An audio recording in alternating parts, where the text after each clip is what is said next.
sa inyo? Mga 1 year. Okay, mas maganda yan. Bakit? Yung 8 months kasi, yun yung pinakamasakit. Kung napapanood nyo yung vlog natin, palagi kong nire-remind sa inyo. 8 months pababa, iyan yung magbaon kayo ng 10 kilo lang sa loob. Pero pag lumagpas kayo dyan, may pain pa siya, pero mas bearable kumpara sa mga fresh 8 months pababa.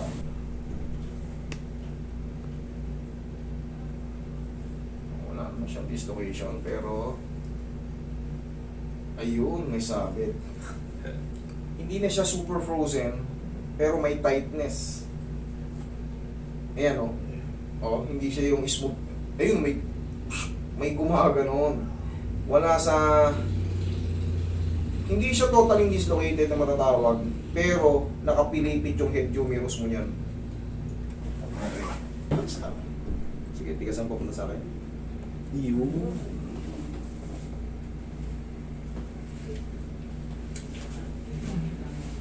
Tingnan matagilid. Yung shoes mo dapat. Tanggalin mo muna para magdapa mo kompleto.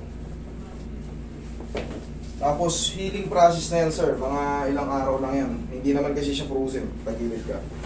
Paghihilumin lang natin yung stress ng ligaments at mga tendons dyan. Relax lang. Other side.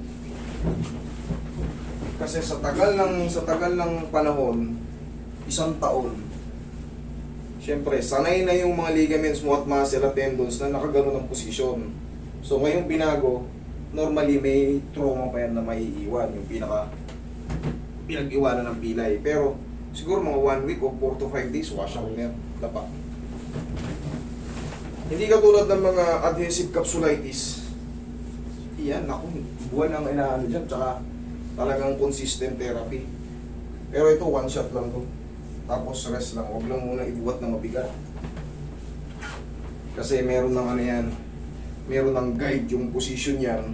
Sa loob ng 1 taon, sanay na nakaganon yun. Ngayon, pag binuhat mo yan, baka dumulas na uli sa old position, the same problem. Pero kung mga 5 kilo lang pababa, walang problema. Pero kung sasampu ka, palipasin mo lang muna 1 linggo. Maximum. Wala na yan. Inhale. Exhale. Gaano nakatagal yan, madam? Sir, ito po is 1 year kasi September 10 ito. September 10. So, 1 Ngayon po. year and Opo. 2 months. Ang mangyayari kasi dyan, ma'am, hindi lang ako ang sagot dyan. Alam nyo kung bakit. Adjustment ako. Oo, giginawa yung pakiramdam nyo.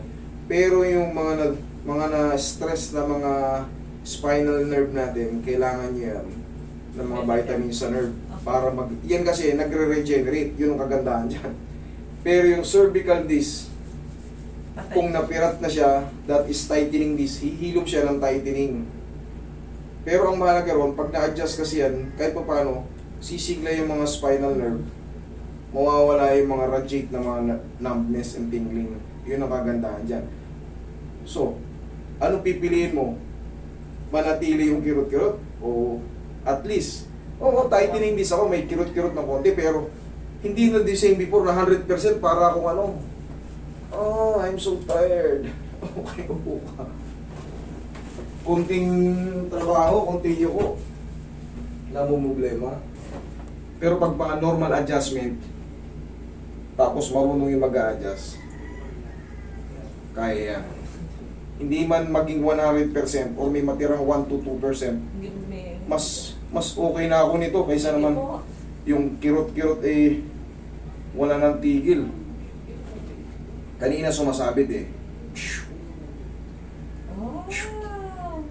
Ngayon, healing process na to, bossing. Kung mapapansin mo kanina may gumagano no pagbaba mo. May tsaka pagka may yung tightness niya, isang ganun pa lang, alam mo na may tightness. Pero actually, yung sinabi ko hindi pa to perfect.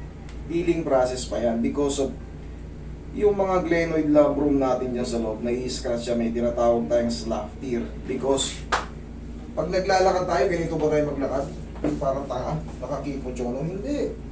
Automatic sinasway-sway natin yan. Pero kung palagi yung nakaganyan, hindi magkakaroon ng slough tear. Pero syempre, normally, We move like this. Pero, pag nakaayos na yung head humerus niyan, kahit isway-sway mo yan, bah, laki ng pinagbago. Tapos, syempre yung trauma, stress, na dinulot ng 1 taon, rest lang yan ng ilang araw, bingo. Okay? Thank you.